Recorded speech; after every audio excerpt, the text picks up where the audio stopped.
मेरे प्यारे बच्चों, आज हम लोग न्यू टॉपिक पढ़ेंगे इक्विवेलेंट वेट। इक्विवेलेंट वेट का मतलब क्या होता है? तुल्यांकी भार या समतुल्य भार। मतलब तुल्यांकी भार क्या है या समतुल्य भार क्या है, ये समझिए आप। Equivalent weight of substance is defined as the part of it that will combine with one part by the weight of hydrogen, 8 part, 1.008 part by the weight of hydrogen, 8 part by the weight of oxygen, and 35.5 part by the weight of chlorine. मतलब तुल्यांकी भार या समतुल्य भार किसी elements का वह भार होता है, वेट होता है, जो एक भाग हाइड्रोजन से, यहां हमने लिखा है 1 part by the weight of hydrogen, 1.008 part, इसको 1 लेते हैं, 1 part by the weight of hydrogen, 8 part by the weight of oxygen and 35.5 part by the weight of chlorine. मतलब तुल्यांकी भार किसी तत्व का वह भार है जो एक भाग हाइड्रोजन से, 8 भाग ऑक्सीजन से और 35.5 भाग क्लोरीन से संयोग करता, कंबाइंड करता है, जिसके कारण तत्व का जो भार उत्पन्न होता है वह तुल्यांकी भार या समतुल्य भार कहलाता है।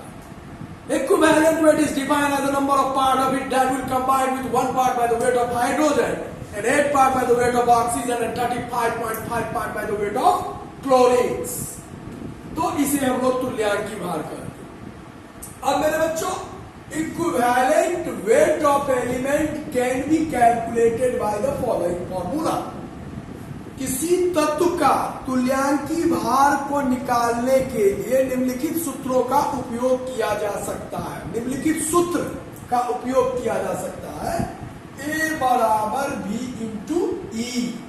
ए क्या है यहाँ पे मेरे बच्चों? एटॉमिक वेट है। ए से हो गया एटॉमिक वेट, ई से हो गया इक्विवेलेंट वेट और बी से हो गया वैलेंसी, संयोजकता। कुछ एलिमेंट्स के बारे में हमने आपको बेसिक्स में भी बताया था। कुछ एलिमेंट्स जैसे दीज आर अल्कली मेटल। देखो मेरे बच्चों, इसको हम लोग कहते हैं अल्कली मेटल, क्षारीय धातु। इसको हम लोग कहते हैं alkaline earth metal, alkaline earth metal. और इसको हम लोग कहते हैं बोरॉन फैमिली।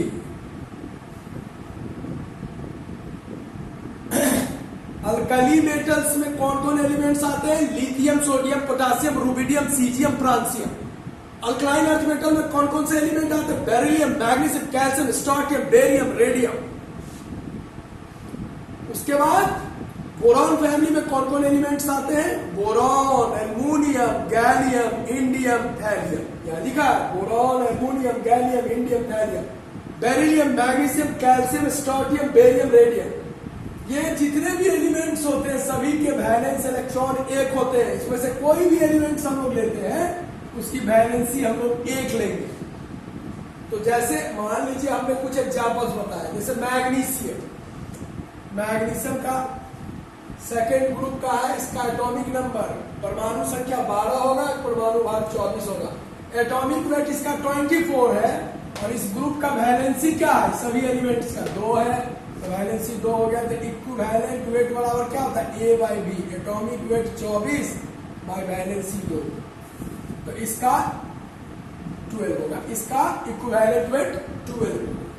अब उसी तरह मेरे बच्चों एल्युमिनियम का आप देख सकते हो, इसका एटॉमिक मास जो है वह 27 होता है। आपको बताया गया था 2, इसकी वैलेंसी 2 होती है। यहां देखिए इसको, इसकी वैलेंसी 2 होती है, इसलिए इसका 12 होगा। अब यहां देखिए ये एल्युमिनियम से है। आपको क्या बताया गया था कि यदि एटॉमिक नंबर ऑड नंबर में रहता है तो 2 से गुना करके 1 जोड़ दिया जाता है, वही उसका एटॉमिक मास होता है। एल्युमिनियम का 13 है तो ऑड नंबर है ना, तो उसका एटॉमिक मास क्या होगा? 13 दूनी 26 1 27 बाई वैलेंसी इसका कितना है? 3 है। तो वैलेंसी 3 लिए, इक्विवेलेंट में A/B 27/3 9 ग्राम हो जाएगा।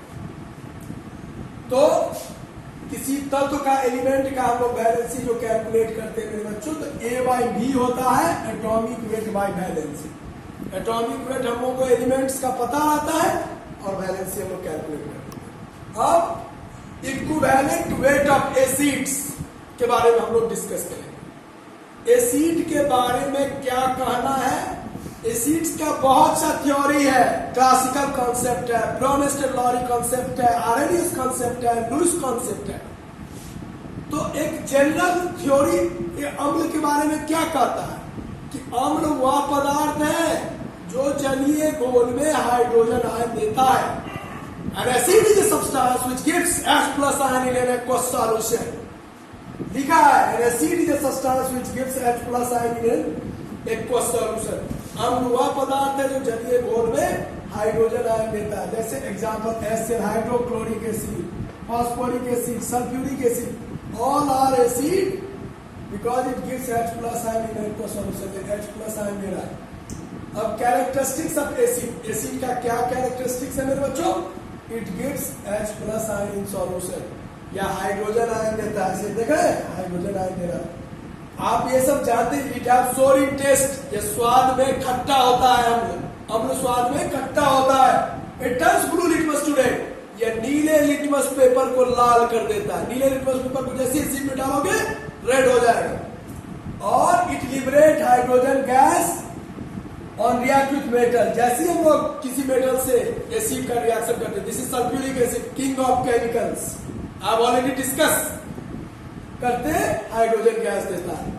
तो अम्ल के बारे में हमने क्या पढ़ा? अम्ल वह पदार्थ है जो जलीय घोल में हाइड्रोजन आयन देता है, जो नीले लिटमस को लाल कर देता है, जो बहुत से पदार्थों को अपने में घुलाने की क्षमता रखता है, यह स्वाद में खट्टा होता है, इसका पीएच मान 7 से कम होता है। पढ़े होंगे पीएच 7 होने पे उदासीन होता है, 7 से कम होने पे अम्लीय और 7 से ज्यादा होने पे क्षारीय। तो its pH value is less than 7। यहां हमने लिखा है it have tendency to dissolve so many compound, ये बहुत से पदार्थों को अपने में घुलाने की क्षमता रखता है। Its pH value is less than 7, इसका पीएच मान 7 से कम होता है। It react with base to give salt, जब इसको हम लोग बेस से रिएक्शन करते हैं तो ये साल्ट का निर्माण करता है। NaCl हो गया प्लस H2O हो गया। अब इक्विवेलेंट वेट ऑफ एसिड बराबर molecular weight by number of displaceable hydrogen ion. Molecular weight by number of displaceable hydrogen ion. तो HCl में equivalent weight by molecular weight इसका 36.5 ग्राम होगा। क्या वो हाइड्रोजन ये डिस्प्लेस कर सकता है मेरे बच्चों? एक तो बाई 1 36.5 ग्राम। क्या वो हाइड्रोजन डिस्प्लेस कर सकता? जैसे H2SO4, इसका वेट लिया, एक हाइड्रोजन का 1 ग्राम तो 2 हाइड्रोजन का 2 ग्राम। सल्फर का 16 होता है परमाणु संख्या, तो परमाणु भार कितना होगा? 32। एक ऑक्सीजन का परमाणु संख्या 8 है तो परमाणु भार हो गया 16। तो 4 ऑक्सीजन का 16 चौका 64। तो 2 + 32 + 64 कुल मिला के 98 होगा। क्या वो हाइड्रोजन ये डिस्प्लेस कर सकता है? 2। तो 2 से डिवाइड किया 49 ग्राम इक्विवेलेंट वेट आ गया। अब मेरे बच्चों बेस, अब जैसे आप कुछ का बना के लाओगे, इक्विवेलेंट वेट में दे रहा हूं, HNO3 का निकाल के लाओगे। एक होमवर्क आपको देता हूं, H3PO4 का निकाल के लाओगे। ये दोनों का इक्विवेलेंट वेट निकाल के लाओगे। कुछ नहीं करना, इसका मॉलिक्यूलर वेट जोड़ के ले लेना, बाय नंबर ऑफ डिस्प्लेजेबल, क्या को हाइड्रोजन होगा उसे डिवाइड कर देना। तो इस तरह हम लोग इक्विवेलेंट वेट निकाल सकते हैं।